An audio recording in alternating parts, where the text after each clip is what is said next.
할렐루야. 예, 오늘 하루도 하나님의 축복이 함께 하시기를 주님의 이름으로 축복합니다.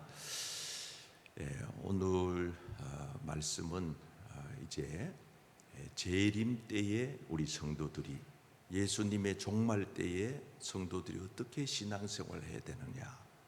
예, 그때도 그랬고 지금도 마찬가지. 말세. 우리가 지금 말세를 살고 있습니다. 말세의 징조들이 많이 나타나고 있습니다. 그러나 우리가 이 말세의 이 시대의 마지막을 어떻게 살아갈 거냐, 하나님은 사도 바울을 통해서 우리에게 말씀하고 계십니다. 우리 그 말씀을 잘 받아야 되겠습니다. 2절 말씀 같이 읽겠습니다. 시작. 영어로나 또는 말로나 또는 우리에게서 받았다는 편지로나 주의 날이 이르렀다고 해서 쉽게 마음이 흔들리거나 두려워하거나 하지 말아야 한다는 것이라. 주의 날이 이르렀다고 해서, 이제 말세가 됐다고 해서 뭐라고 말하고 있습니까? 쉽게 마음이 흔들리거나. 이제 말세가 되면은, 종말의 때가 되면은 사람들의 마음이 쉽게 부평초처럼 이렇게 흔들리는 때가 되니까 흔들리지 마라. 그 다음에 두려워하거나 하지 마라. 여러분, 사람들이 어려운 일들을 당하고 나면은 이렇게 마음에 두려움이 생깁니다. 그래서 하나님은 사도 바울을 통해서 말세가 된다고 해서 절대 달라질 것은 없다. 여러분, 오늘 7월 마지막 날이잖아요. 내일은 8월 1일이잖아요. 달라질 게 뭐 있습니까? 달라질 게 없다. 우리가 거기에 어떤 의미를 부여하고 사느냐, 이게 중요하다는 거예요. 또 하나, 절대 마음 흔들리지 마라 하는 거. 그 다음에 3절 말씀, 미혹되지 마라 그랬어요. 누가 어떻게 하여도 너희가 미혹되지 말라. 왜 그렇게 했습니까? 속는 일이 일어나니까 속지 마라. 왜 사람들이 속입니까? 진짜가 있으니까 가짜가 나타나는 거죠. 그래서 여러분, 우리나라는 이번 주일에도 제가 언급하겠습니다마는 자칭 예수라고 하는 사람들이 한 50여 명 됩니다. 그래도 이상하게 사람들이 또 속아요. 한 30년 전에, 지금도 뭐 그런 이단들이 참 많습니다만, 여러분들 기억에 남는 다미선교회라고 있어요. 이 다미선교회가 1992년 10월 28일 밤 12시에 예수님이 재림하시고, 그리고 성도들이 공중으로 휴거한다. 그래서 막 사람들이 저래 모여가지고 흰옷을 입고 저 차에다가 막 저렇게 걸고, 예수님 오늘 밤 12시에 오십니다. 휴교의 현장에 와보라. 근데 밤 12시가 됐잖아요. 나도 지금 그때 생각이 나요. 막 TV에서, 지상파에서 막 방송하고. 12시가 됐는데 휴거가 됐을까요? 안 됐을까요? 안 됐으니까 여기 지금 우리가 있는 거죠. 그 이장님이라고 하는 그 교주는 감옥에 잡혀 들어가고, 저 다미선교회는 해체가 됐다고 하는데, 들리는 소문에는 아직도 그 잔재가 있다고 그래요. 참 지독하지 않아요? 사람들이 어떻게 멀쩡한 정신을 가지고 저래 쏘을까? 신기하지 않아요? 그래서 저때 당시에 휴거가 오늘 밤 12시 되니까 직장 다니던 사람들 직장을 다, 사표를 다 내요. 실제로 그랬어요. 수천 명이 저기에 집단에 가입이 되어 있었어요. 또 학생들은 학교에 다 휴학을, 뭐 퇴학이지 뭐. 왜냐하면 휴거 되는데 뭐. 그래서 다 필요 없다. 그래서 뭐 산속에 모이고 교회 모이고 이래가지고 참 참 한때 참 사회를 혼란스럽게 한 적이 있어요. 여러분, 우리가 절대 속으면 안 됩니다. 현혹되면 안 돼요. 그럼 우리 신앙생활이 그래서 정말 바르게 해야 되는 거예요. 그래서 오늘 말씀이 참 중요해요. 오늘 결론의 말씀은 뭐냐? 15절 말씀 보세요.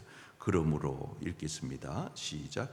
그러므로 형제들아 굳건하게 서서 말로나 우리의 편지로 가르침을 받은 전통을 지키라. 여기 이제 말씀이 다 나와 있어요.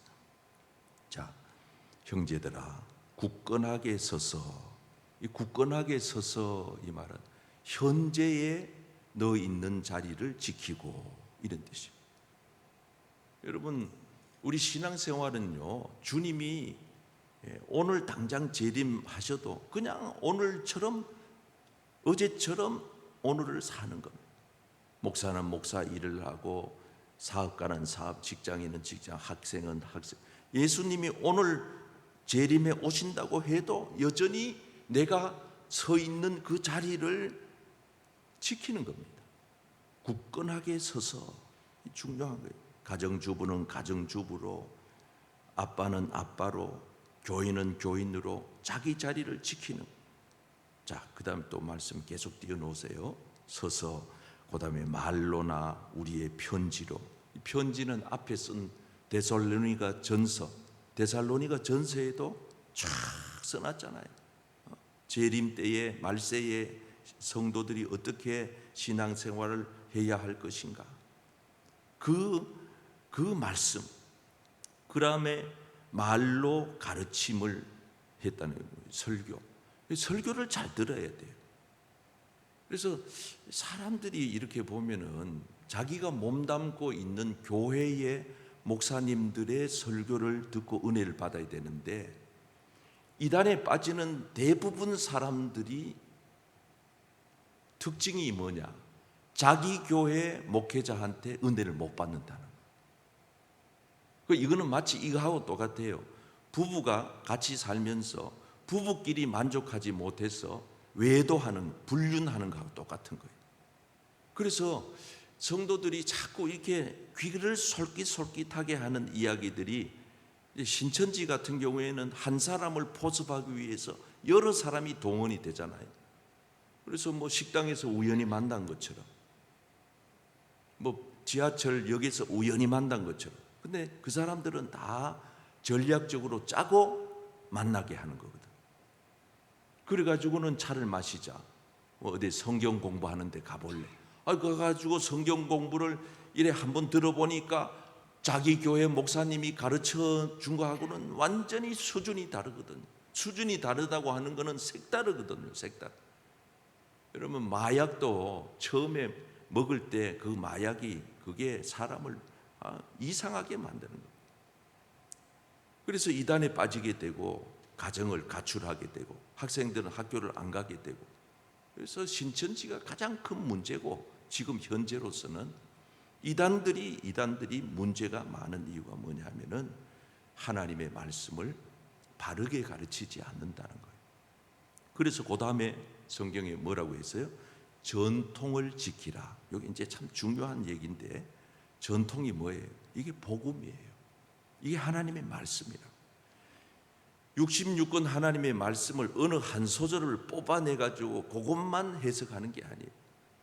요한계시록의 14만 4천, 이걸 가지고 신천지가 흥왕해졌어요. 근데 14만 4천 명이 넘어서니까 이제 신천지는 교리를 바꾸기 시작했어요. 여러분, 이렇게 이단은 말씀을 코에 걸고 귀에 걸고 자기 멋대로 해석을 하는 거예요. 자, 다시 한번 정리를 해드릴게요. 15절 띄워보세요. 굳건하게 서서, 이 말은 자기 자리를 지키는 거. 오늘도 그냥 살아요. 여러분 사시는 대로 성실하게 사는 거예요. 내가 있는 자리에서 뭐 유별하게, 특별하게, 대단하게 이거 없어요. 그냥 묵묵하게. 좀 세상 사람들이 볼 때는 바보스러울 정도로 살아요. 그냥 가정주부는 가정에서 설거지 열심히 하고, 빨래 열심히 하고, 청소 열심히 하고, 다 내팽개치고 나는 대단한 일을 할 거야. 아무 의미 없어요. 그러니까 목사는 하나님이 맡긴 목양지에서 성실하게 성도들을 말씀으로 목양하는 거예요. 뭐 TV에 안 나와도 괜찮고 세상에 뭐 비행기 타고 다니면서 설교 안 해도 괜찮아요. 그 대단한 거 하려고 하지 말고 내 있는 자리에서 지금 하는 거예요. 여러분들도 마찬가지. 여러분 있는 자리에서 성실하게. 그 다음에 하나님의 말씀, 여러분 주의 종들이 하는 설교 말씀을 잘 곱씹어서 듣고 그 말씀을 은혜를 받도록. 여러분 그래서 교회에서 주의 종 목회자들이 가르치는 그의 지도를 받아야지 엉뚱한 데 가가지고 어떤 교회 가보니까 목사 설교가 좋더라 참고는 할 수 있어요.